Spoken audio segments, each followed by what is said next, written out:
This is the Quotations of Chairman Mao Zedong, also known as the Little Red Book.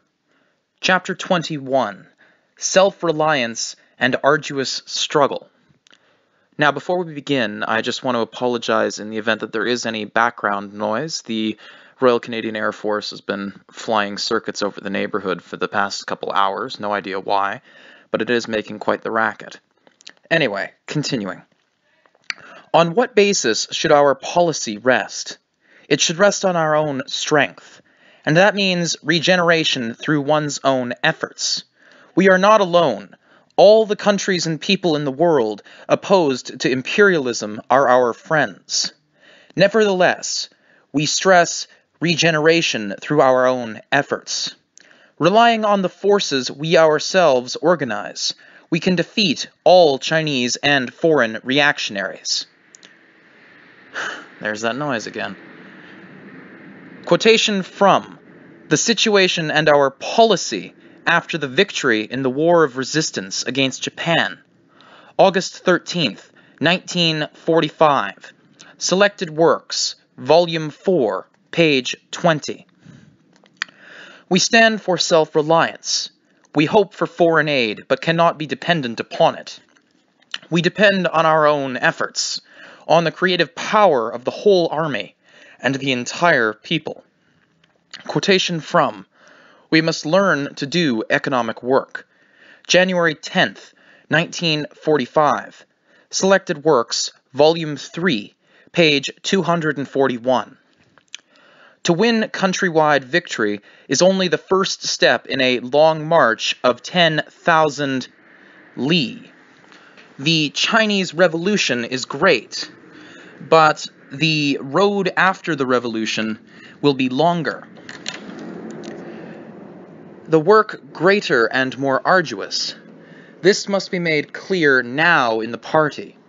The comrades must be helped to remain modest, prudent, and free from arrogance and rashness in their style of work. The comrades must be helped to preserve the style of plain living and hard struggle. Quotation from a report to the second plenary session of the 7th Central Committee of the Communist Party of China, March 5th, 1949. Selected Works, Volume 4, page 374.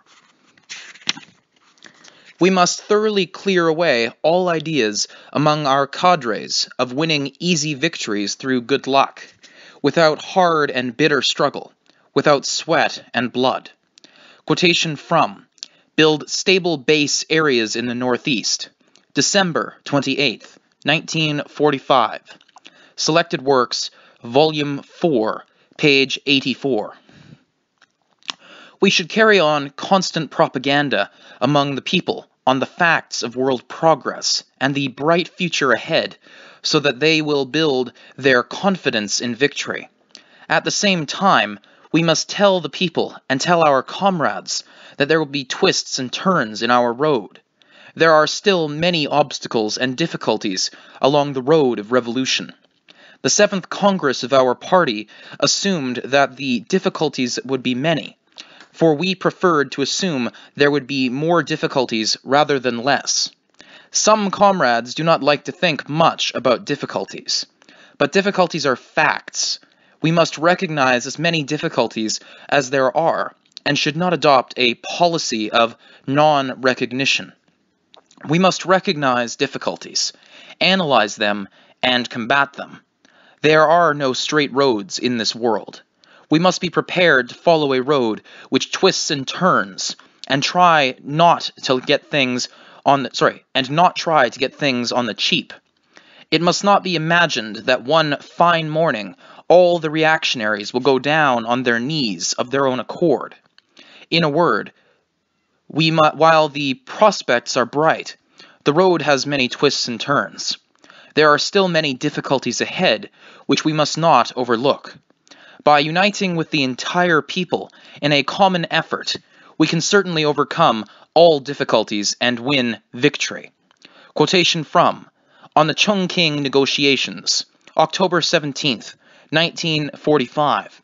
Selected Works, Volume 4, page 60 and 59. Pardon me, pp 59-60. Anyone who sees only the bright side, but not the difficulties, cannot fight effectively for the accomplishment of the party's tasks. Quotation from On Coalition Government, April 24th, 1945. Selected Works, Volume 3, page 314. The wealth of society is created by the workers, peasants, and working intellectuals. If they take their destiny into their own hands, follow a Marxist-Leninist line, and take an active attitude in solving problems instead of evading them, there will be no difficulty in the world which they cannot overcome. Quotation from An Introductory Note to The Party Secretary Takes the Lead and All the Party Members Help Run the Cooperatives, circa 1955. The Socialist Upsurge in China's Countryside, Chinese edition, Volume 1. The comrades throughout the party must take all of this fully into account and be prepared to overcome all difficulties with an indomitable will and in a planned way. The reactionary forces and we both have difficulties. But the difficulties of the reactionary forces are insurmountable because they are forces on the verge of death and have no future. Our difficulties can be overcome because we are new and rising forces and have a bright future ahead of us. Quotation from Greet the New High Tide of the Chinese Revolution, February 1st, 1947. Selected Works, Volume 4, page 125. In times of difficulty, we must not lose sight of our achievements, must see the bright future, and must pluck up our courage. Quotation from Serve the People, September 8th, 1944. Selected Works, Volume 3, pp. 227-28. New things always have to experience difficulties and setbacks as they grow. It is sheer fantasy to imagine that the cause of socialism is all plain sailing and easy success, without difficulties and setbacks or the exertion of tremendous efforts. Quotation from On the Correct Handling of Contradictions Among the People, February 27th, 1957. First Pocket Edition, pp. 32-33. At certain times in the revolutionary struggle, the difficulties outweigh the favorable conditions, and so constitute the principal aspect of the contradiction, and the favorable conditions constitute the secondary aspect. But through their efforts, the revolutionaries can overcome the difficulties step by step, and open up a favorable new situation. Thus, a difficult situation yields place to a favorable one. Quotation from On Contradiction, August 1937. Selected Works, Volume 1, page 335. What is work? Work is struggle.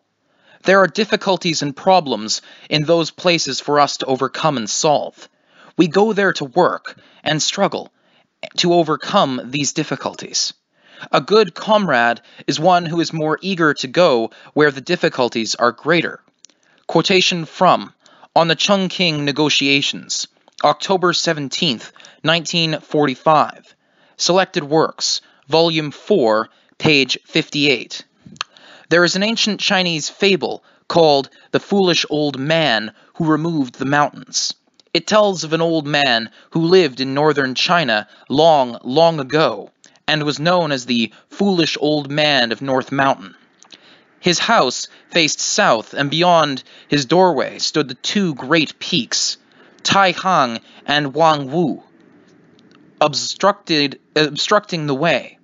With great determination, he led his sons in digging up these mountains hoe in hand. Another graybeard, known as the Wise Old Man, saw them and said derisively, "How silly of you to do this! It is quite impossible for you few to dig up these two huge mountains." The foolish old man replied, "When I die, my sons shall carry on. When they die, they will bear many grandsons, and then their sons and grandsons, and so on to infinity. High as they are, the mountains cannot grow any higher, and with every bit we dig, they will be that much lower. How can't we clear them away?"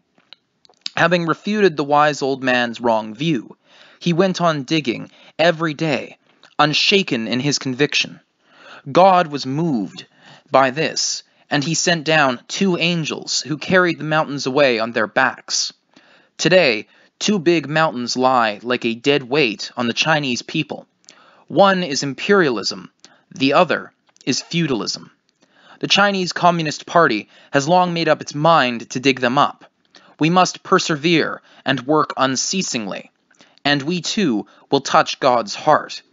Our God is not other than the masses of the Chinese people. If they stand up and dig together with us, why can't these 2 mountains be cleared away? Quotation from The Foolish Old Man Who Removed the Mountains, June 11th, 1945. Selected Works, Volume 3, page 322. Now, just to add to that last quote, I do believe that fable which Mao is referencing has to do with the construction of the Grand Canal. Because if memory serves, the Grand Canal in China was actually installed by some former emperor many, many years ago, before the invention of gunpowder, in fact. And from what I understand, if memory serves, that entire canal was constructed with hand tools using slave labor, and they did, in fact, have to tear down at least one entire mountain in order to get the canal to run through a mountain range. Countless people died in the construction, but in the end, it was successful. So, even though it is kind of wrapped in mythos, I believe that is the origin of that fable. In any case, this concludes Chapter 21.